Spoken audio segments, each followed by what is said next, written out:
Greetings, fellow adventurers, and welcome to the Couple of Nerds podcast. I'm DnDWife, the creator of DnDWifeStories.com, and your co-host. Joining me is the man behind the screen, my brilliant dungeon master, and also my husband, Eguile. Say hi, Eguile. Hey everyone, excited to be here sharing our nerdy adventures with all of you. Absolutely. So what's Couple of Nerds all about? Well, we're diving into the realms of Extrayus, sharing our experiences, playing D&D in our apartment, and exploring the intricate tapestry of relationships both in and out of the game. And we got some exciting segments for you all, from lore deep dives to crafting tips, artwork showcases, and relationship advice on and off the table. We've got a little bit of everything for every kind of adventurer. So whether you're a seasoned adventurer or a tabletop newbie, we invite you to join us today. Tune in, relax, and enjoy the magic of Couple of Nerds. May your rolls be natural 20s and your adventures be legendary. Welcome, everybody, to another episode of Couple of Nerds. I'm your host, DnDWife, and with me is my co-host and dungeon master and husband, Eguile. How's it going, everyone? Almost forgot there a little bit. Yeah, a little bit. There's so much. Oh, I know. It's like we're starting to get really used to this. Yeah. So what brings us today? So today is our lore drop segment. It's going to be super fun. We're going to be talking about the first part of the magical array, which is the Void. Yeah, like as we had said, this is going to be a multi-part kind of series specifically about magic and all of those components that make our magical array and going into that deep dive into each of the magics. And so today we're looking at the center of our magic array, the foundation, the roots, the cause of everything. Void magic. Super excited to cover that because it is kind of the basis of the entire world of Extrayus. It's the sort of rock that it's built on, you know? Yeah, and I love because really it's all based on one word and it's all just kind of this culmination of kind of all our experience and what we've learned and what we've done as playing D&D, dungeon master, player. Yeah. And it's kind of cool that it's now like this magical force in our world that represents our previous campaigns and our experiences. Yeah, the world of Extrayus is full of little nods and tips of the hat to certain things that we've gone through in previous campaigns. And this is sort of a part of that. Right, but not too much. Not too much. That's what we were trying to really avoid. Yeah. So really, as we look at these magics, we're going to look at them on kind of three different levels. So we're going to really analyze them first on, what we really went into creating these magics. How we got there. And so really what we're going to look first is like, Void is what I really like in the sense that it is our wholly unique magic. Yeah, it's completely something that we made up on. I don't know, like we said in previous, Simpsons might have done it, and someone else might have had something like this. But to us, this is our truly unique magical aspect. Yeah. And that's what I really love about how we came to begin with that. Because I just remember, because the end of our previous campaign, or at least our first campaign, ended in this kind of, ginormous explosion of epic battle, of the destruction of gods, and eventually, as the world kind of came together, another explosion happened, wiping out all of existence. Yeah. And so that was kind of how we were like, all right, everything's gone. There's no way to go back. Yep. But then I remembered I was talking to you and I was like, man, like, what if we just had it where like everything was pushed forward, but like the one last hope of like all these good gods that were trying to save the last essences and remnants of civilization were just like, go survive. Yep. And I remember just being like, okay, that's our point. Yep. Like that's going to be the focal point of our new world. Survival. Yep. Every sort of magic has its own thing that it stands for, and this is the Void. Yeah, and so it didn't really shape into the Void until a little later, and that really came to when we did the map making process. Yeah, because first it was just survive, but we liked the idea of that being a central theme, and so at first it was just a theme.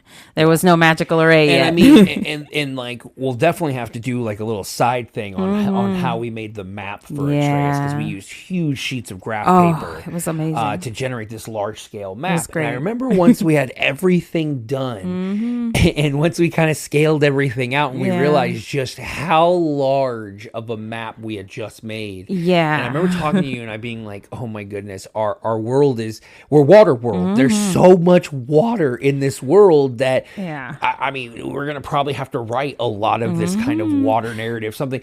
And I remember you came up with a really cool idea. Well, don't get me wrong. The world is, it has a lot of land on it too. So it's not completely devoid of land per se. Sure, I may have but there is a large amount of water. And because it was so, full of the grand expanse that is water, I was like, well, we should maybe put something of importance in there.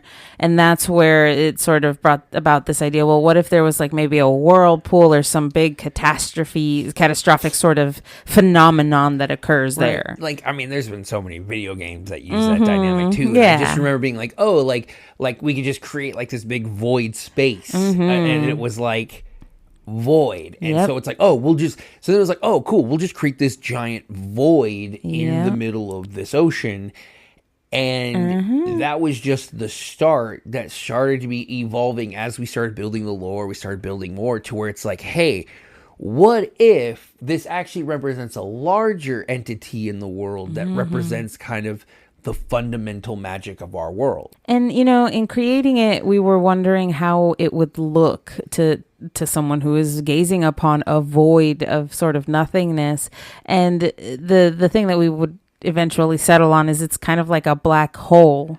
Yeah. That is sitting at this sort of spot in Extrayus. Yeah, where it's like swirling, but it's like not actually decreasing anything. It's just this like kind of swirling mass. It just sits there, and like a black hole, everything is sort of kind of separate from it. And I also played it with a lot like how there's like the oceanic borders, and so it has this like perfect circle border around it, so it creates like a gravity well around so it's it. Like, so it's even more kind of like spooky because like if you fly over it, it's visually a perfect circle. Yeah. So it's like it's both like natural and unnatural. It's so uncanny to see that. And so like we started off like with that kind of rhetoric and how we were like, okay, this is some cool things, and then as I kind of sat down and like actually started building the world, I was like, okay, how do we represent this? Like, there's a lot of magic in fantasy. Much, yeah. I mean, so there's already a lot of magic that's already taken care of, and you don't want to just have the same thing over and over again. Yeah. So what I was thinking of is, what if it was something like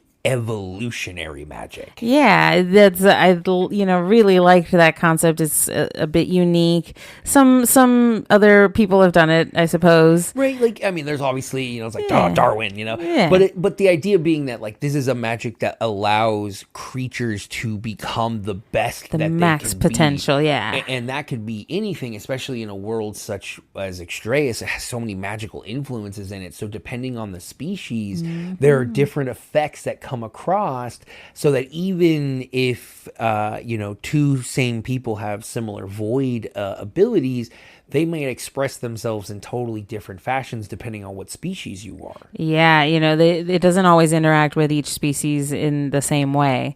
Because each of the different types has their own unique strengths and weaknesses, they each also perhaps work best with other things than the void. Yeah, and then we thought it was kind of a cool, like, kind of nod. It is the center of our world, and so we wanted to make sure that that's kind of that nature of kind of the messages that were in our previous campaigns, because that's kind of a motif that I really like to put on players, and that kind of survival aspect.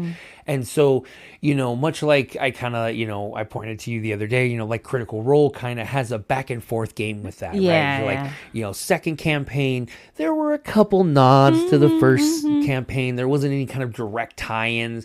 But now, like in the third campaign, it's like, everybody's around. All the references. They're just kind of waiting for the next, group of, callbacks to come in. Yeah. And I think I really wanted to make sure when creating Void and creating Extrayus, which is essentially what Void is, was that it was both a nod, but very subtle. Yeah, that it wasn't just straight taken from the story. Yeah, because we've all been with each other for a while. We had some new players joining. So the idea was, okay, if we're going to create something, it needs to be unique and not in an aspect where every player who's played with me before just has this wicked edge. Yeah. Because they've played with me, oh, it's this person, and oh, it's this thing.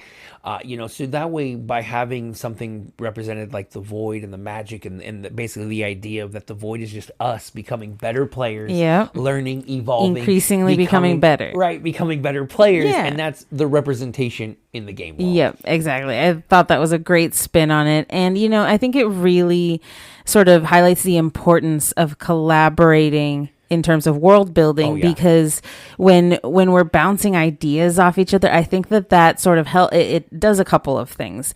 It increases the amount of good ideas that are being introduced, because there's obviously 2 or more people working on it, but also it helps weed out the bad ideas, or not necessarily bad, but the ideas that might not fit as well into the world. Yeah, they don't necessarily balance. So it gives you, something good to strive to. Yeah, and so, once we kind of came up with that concept and that idea, and, you can come up with a great idea, but then the other half of it is really tough, because it has to be, it can be the greatest, coolest, awesomest thing, but if mechanically it doesn't really work well, it can't really work in the game, especially if it's something that the players can use or interact with. Yeah, it can be tough to make it balanced, to make it able to actually function in the world can be difficult. Yeah, and so that was kind of what took, I think, the longest. I mean, I think the magical array is one of our most recent kind of builds on the world. It's the latest, yeah. We really had to sit down and kind of, think it through. Work it through, right? And so,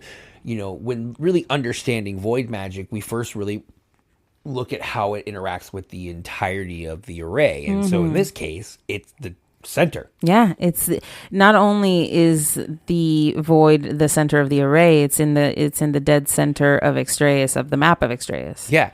And so that idea of being that, it is kind of the fundamental creation of all the others from it, that kind of balance on our world and on our tabletop. Yep. And so that way we kind of make it where it is both this fundamental thing, but also there's so many things that branch off of it.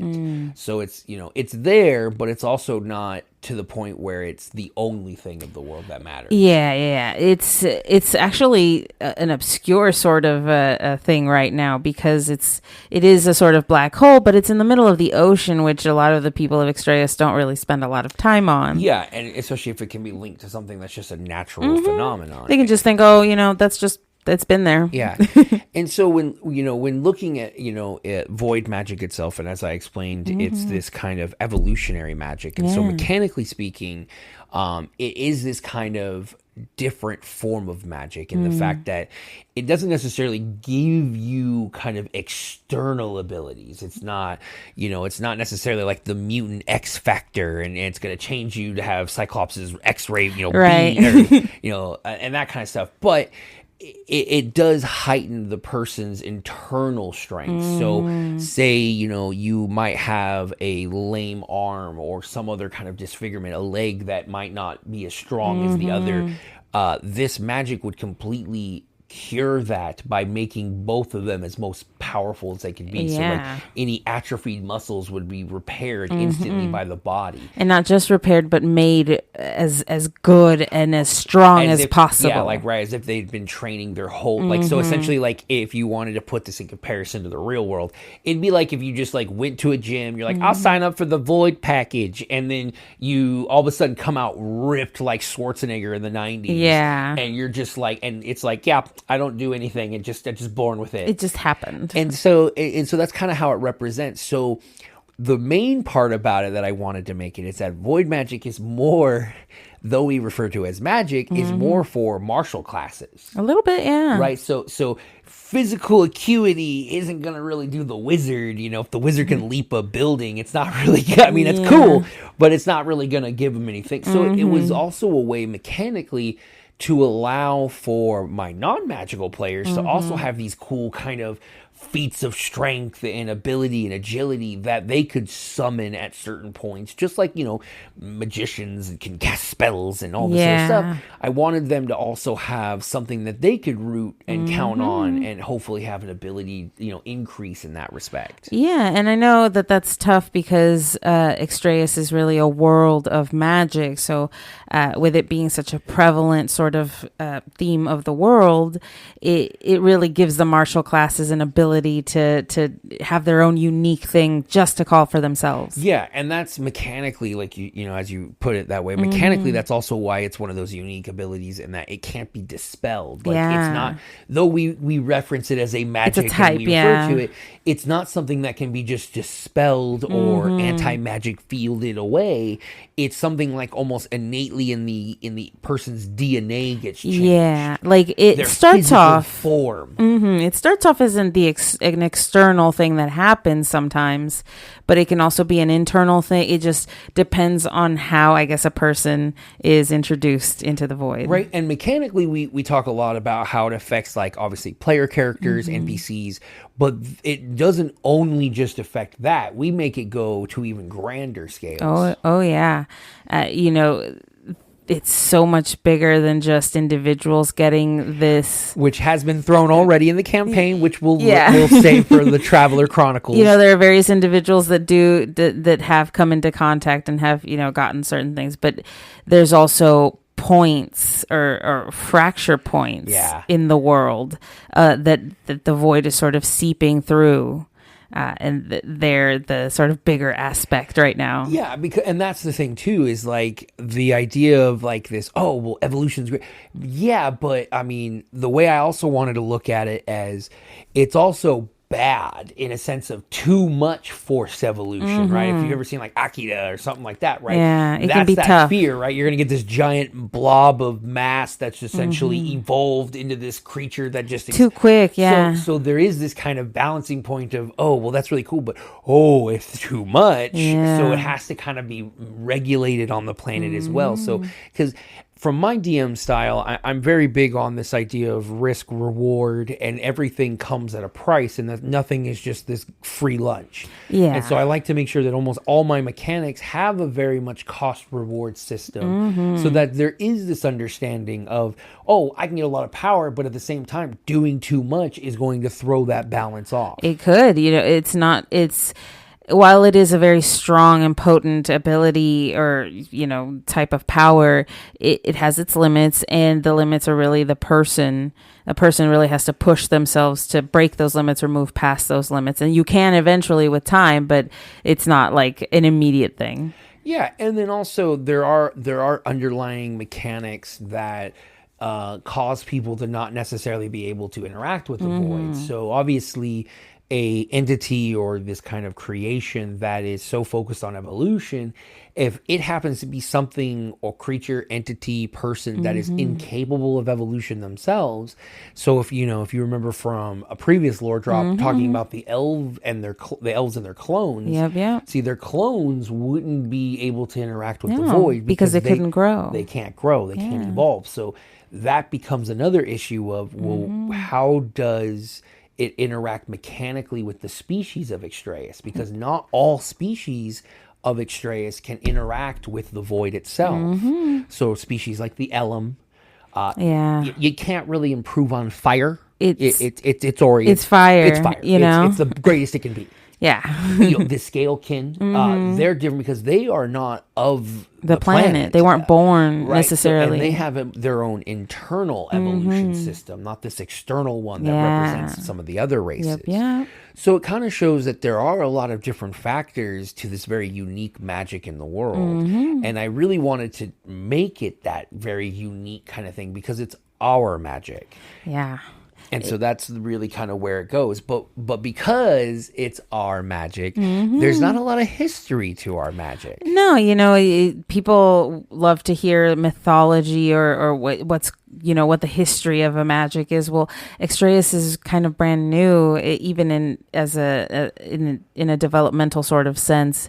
The planet is new, so it's just starting out. There is very little, if any, mythology of the void in Extrayus. Yeah, I mean, mechanically speaking, as the story had started, At that point, we've only mechanically seen the void have any sort of essentially consciousness only for this last 250 years of the story. So that'll be another more information we'll dive into later. But essentially, the void has evolved itself, being the essence of evolution. It itself is not immune to that. No, not at and so all. once it kind of gained knowledge or the ability to think, it also created this really, I think, cool spin on magic, in that our void magic is kind of this thinking magic that it knows now. Not a lot, because obviously it's just new. come to being, like you said, but it is something that now can kind of learn, rationalize grow, and understand. And so I think that's going to play into larger implications, and we'll definitely kind of have more lore drops to kind of tell everyone the evolution as the players, the travelers interact with the void, and as we grow in the story. Because technically the mythology is being written as we play, because there are various people who have come into contact in various ways with the void, and it is starting to affect them. And only recently has that sort of effect begun to be given a voice. Oh yeah, and that's the thing too, is that really the next way to look at it is like how exactly, excuse me, I bit my tongue a little bit. How exactly does the void interact with Extrayus itself? And so really the way we look at it is kind of, it mostly affects like the creatures and the humanoids on the planet. And it can, like I said, do everything from increase the athleticism of a humanoid to, like what we've seen in a few instances, allowing creatures normally incapable of magical feats to evolve the ability to cast magic. Which I think has created a unique spin in Extrayus. So I remember talking to you and being like, hey, what if like you went against a pack of wolves?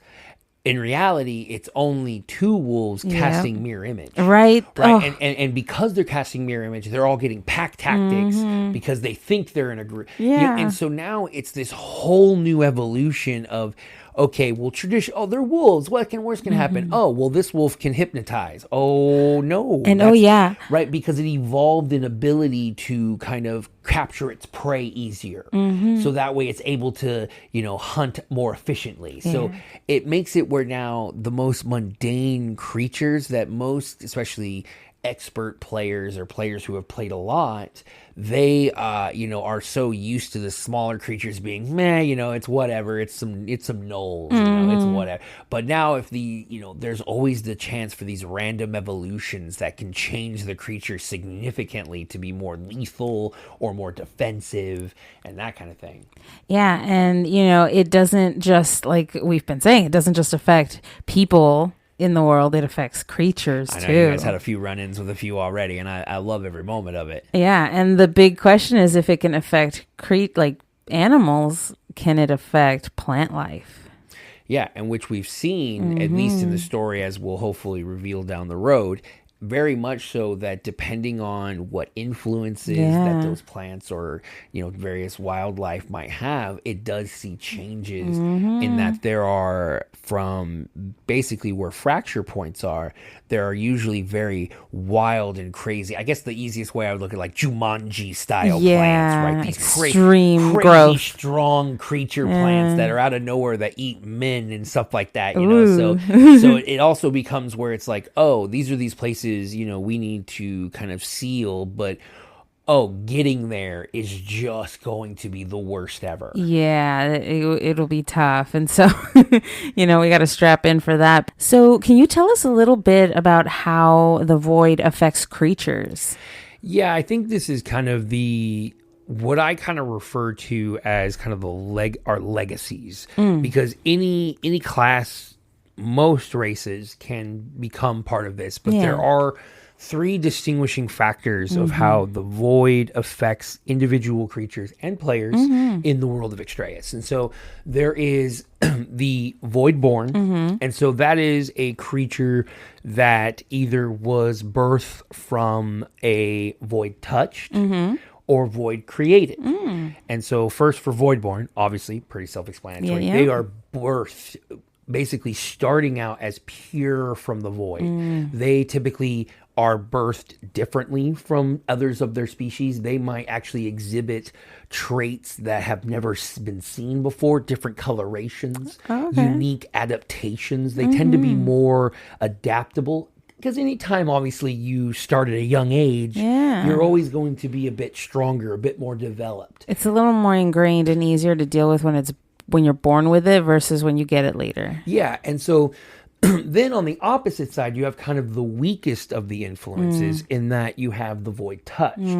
And these are individuals who, for whatever reason, have come directly into contact with the void itself, the kind of abyssal fluid, if you will. But it's usually like a brief contact, right? I mean, it can be anything. It just basically, once that person connects or touches that aspect, they themselves go through a change. So if, say, a certain area might touch for a brief, say your legs or your hand, that area might be focused stronger.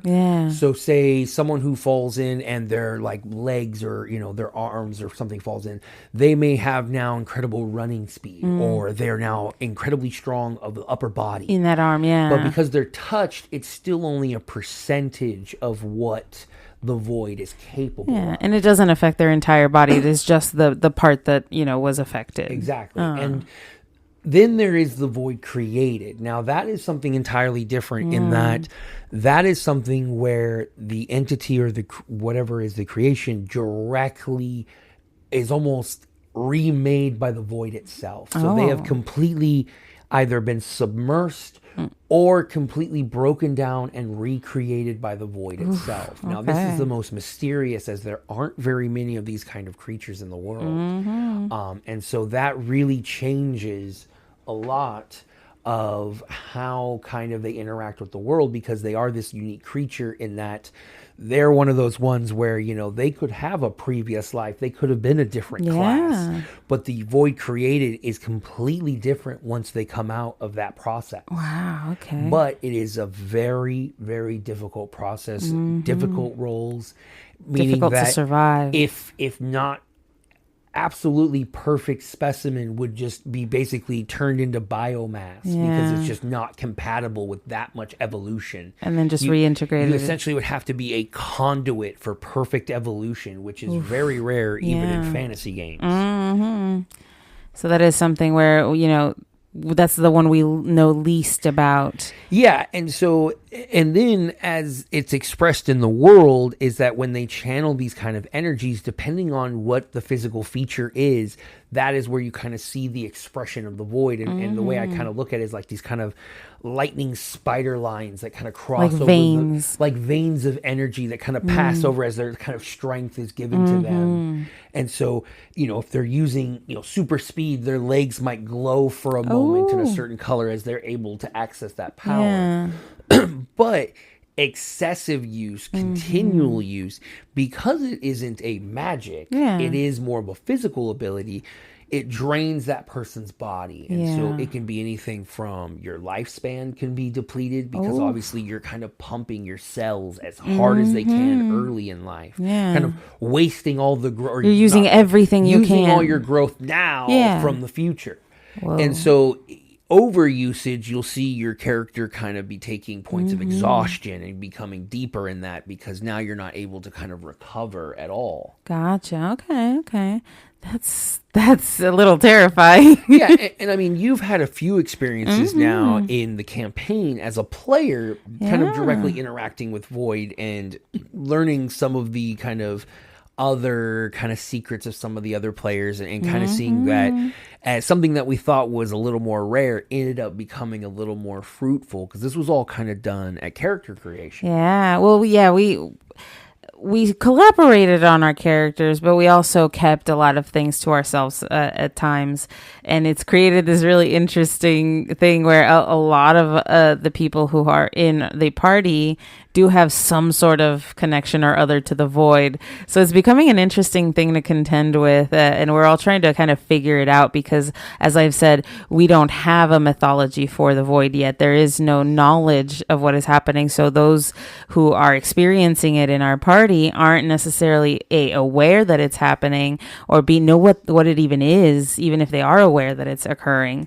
So it's been an interesting sort of interaction, and we have interacted with creatures that are affected by the void as well. Yeah, and that's why we really, wanted to necessarily create that balance, because we wanted it not to be just kind of this idea mechanically of this like OP ability that they're ultimately strong that everyone always wants, but also how it would balance in the world and how it would view in the world of Extrayus, because like as of right now, we as obviously the creators understand and know what void is and all this, but as we speak, there is no knowledge within our universe of this magic yet. It is unwritten, unknown. So it's going to be kind of interesting to see as the story progresses and when it becomes known and how the players will interact with it, how you'll interact with it, hell, how I'll interact with it. As we go by. But I mean, speaking of interactions, the easiest way really to look at it is how void magic really interacts with our world itself. And I think there's a lot of interesting ways that you can look at how this kind of unique magic we've created can kind of shape our world. Yeah, it's not just, the void itself, but since it has in the world started sort of coming through into ours, it is creating these sort of fracture points where it kind of leaks through. Yeah, and that's kind of also that interesting thing with where we're saying like, oh, well, fracture, that's like breaking, right? So the idea is like, oh, well, obviously is something breaking in, when in reality it's breaking out, right? It's this center of the world that is so focused on its survival, and if it is this kind of cosmic energy, you don't want to necessarily let that get free, because if it views whatever's going on to the planet as an issue, it might just choose to wipe that all out. So as much as it's like this cosmic force and everyone would assume, oh, it's good, it's amazing. No, it's really, but not, it's just straight. There is no logic to it. It is just focused on survival. And it could decide that the ultimate way to survive is to start from zero again. Yeah, and the real way we look at it, and so as we had originally spoken of the reaping games and how it is this kind of cosmic game of cat and mouse between demonic and fey forces. When we look at our magical array, that's what the whole thing is, where though you might assume, oh, well, the void magic is in the center because it is the most powerful. No, it is actually because it is the most attracted, right? So actually, our fey and our demonic energies are actually trying to ever close in on the void and take over that energy. Because we made it this unique kind of consciousness. A lot of other forces at will want to touch that consciousness, want to gain its power, because now it's something to be controlled, and it's young, so it can be manipulated and used. Yeah, so when looking at the array, you can think of it more of all of these influences are actually trying to get closer. So it's more of, if our array gets smaller and smaller, that's the destruction of our world. Because once the void is collapsed on, that's it. Yeah. I mean, once you collapse on a star, it's a black hole. It's all over. And then nothing's left. Oh, that's so terrifying. I mean, and obviously, like, being a DM, it's tough. And when you create these kind of things, and especially if you're trying to create something of such magnitude, you have to be worried. And so I wanted to really make sure there was a lot of checks and balances on how the void kind of represented itself, how it manifested itself to be both ominous, but also not like, hey, here's the book on everything, so you know exactly what's going on. Yeah, it has a sort of menace about it a little. So as a perspective from a player, like that really kind of, I think, gives a unique perspective on your end as to how you can see a creation such as a magical system on a player side. It's tough, but the interactions that we've had have been, like you've said, both incredible and a little awe-inspiring, just a little horrifying too. The power that it emits while we're near it is quite daunting, and it has caused some issues.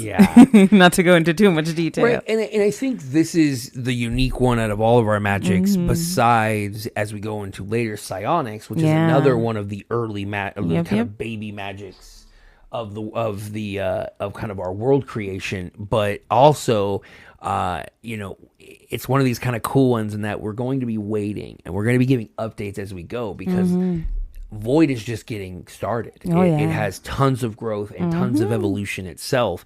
And it's only as we play more and more sessions that we're going to get deeper and deeper into Void. Yeah. But when we open up and start talking about the other magics, they have a lot more history. So we can go into a lot more there. Oh, yeah. But I think it creates the uniqueness that really, and the potential of storytelling that Void creates, because it is this kind of, physical class magical ability that no real system has. And it creates kind of this new impact on the world, because now any creature could be capable of anything. And all of that kind of tied into a bow, it's still just a little baby that's needing to grow and develop, and that will eventually become something.